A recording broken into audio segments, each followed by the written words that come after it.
ஸ்ரீமன்னாராயணியம் தசகம் 84 சமந்த பஞ்சக யாத்ரா பந்துமித்ராதி சமாகமஹ ச.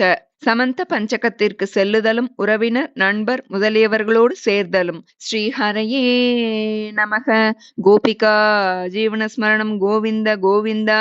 क्वचिदत तपनोपराग काले पुरिनिददत्कृतवर्म कामसूनु यदुकुलमखिलावृतस्सुतीर्थं समुपगतोऽसि समन्त पञ्चकाक्यं बहुतर जनताहिताय तत्र त्वमपि पुनन्विनिमज्य तीर्थतोऽयं द्विजगणपरिमुक्तवित्तराशिः सममिलता कुरु पाण्डवादिमित्रैः तव खलु दयिता जनैः समेता द्रुपदसुता त्वयि गाढभक्तिभारा तदुदित भवदा कृतिप्रकारैरतिमुमृदे सममन्यभामिनीभिः तदनु च भगवन्निरीक्ष्य गोपान् अतिकुतुकादुपगम्य मानयित्वा चिरतरविरहातुराङ्गरेखाः पशुपवधू सरसं त्वमन्वयासीः सपदि च भवदीक्षणोत्सवेन प्रमुषितमानहृदां नितम्बिनीनाम्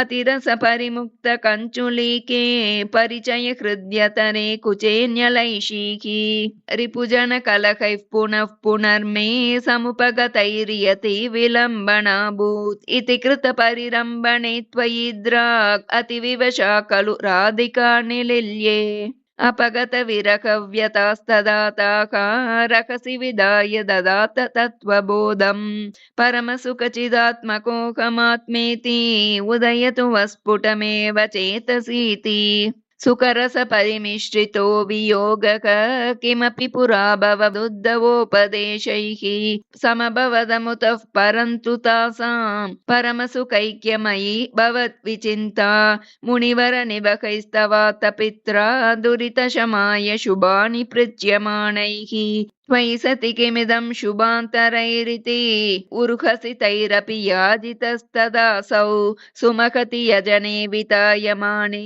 प्रमुदितमित्रजने सहैव गोपाः यदुजनमहिता स्त्रीमासमात्रं भवदनुशङ्करसम्पुरेव बेजुः व्यपगमसमये समेत्य राधां दृढमुपगूह्य निरीक्ष्य वीतकेदां प्रमुदितहृदयः पुरं प्रयातः पवनपुरेश्वर पाहि मां गदेभ्यः.